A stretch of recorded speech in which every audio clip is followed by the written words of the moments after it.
Hi hello welcome to NIN media. మతం పిచ్చి లేపి జై శ్రీరామ్ అని మిమ్మల్ని రెచ్చగొడితే మీరు బకెట్ల నీళ్ళు ఉన్నాయా యాసిడ్ ఉన్నదా చూసుకోకుండా మీద పోసుకుంటారు. గత 15 ఏళ్ళుగా పోసుకుంటూనే ఉన్నారు. రాజకీయం చేసేటోళ్లకు మతంతో ఏం పని చెప్పురి? విద్య నేర్చుకునే వారికి చెప్పేవారికి మతంతో ఏం పని చెప్పండి? వైద్యం అందించే వాళ్ళకి అది పొందే వాళ్లకు మతంతోనే ఏం పని? వ్యాపారం చేసుకునే వాళ్ళకు మతంతో ఏం పని చెప్పండి? మరి మీకు మరీ అంత అభిమానం ఉంటే ఒంట్లో ఇంట్లో ఉండాలి కానీ ఉన్మాదం లెక్క ఉండకూడదు. అది హద్దులు మీరి సమాజం నుంచి మీకు మీరే వెలేసుకునే ఐసోలేషన్లోకి వెళ్ళిపోయే పరిస్థితికి వస్తుంది.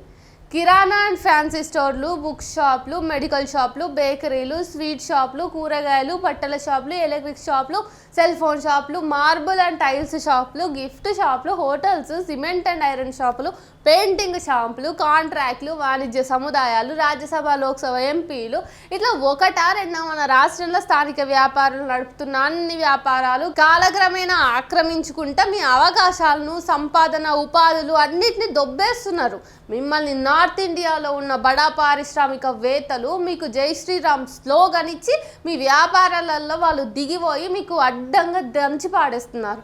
అన్ని రంగాలలో మిమ్మల్ని ఇటు మార్వాడీలు, గుజరాత్ వాళ్ళు, రాజస్థాన్ వాళ్ళు అందరు ఆక్రమించేసిర్రు. ఏ మతం పరిస్థితి అయినా అంతే. ఇక చేసేది ఏమీ లేదు. మీరు మేమే తోపులం అని సమాజం నుంచి మీకు మీరే సెపరేట్ చేసుకొని మీ ఇళ్ళ మీద జై శ్రీరామ్ అని స్టాంపు వేయించుకున్నారు.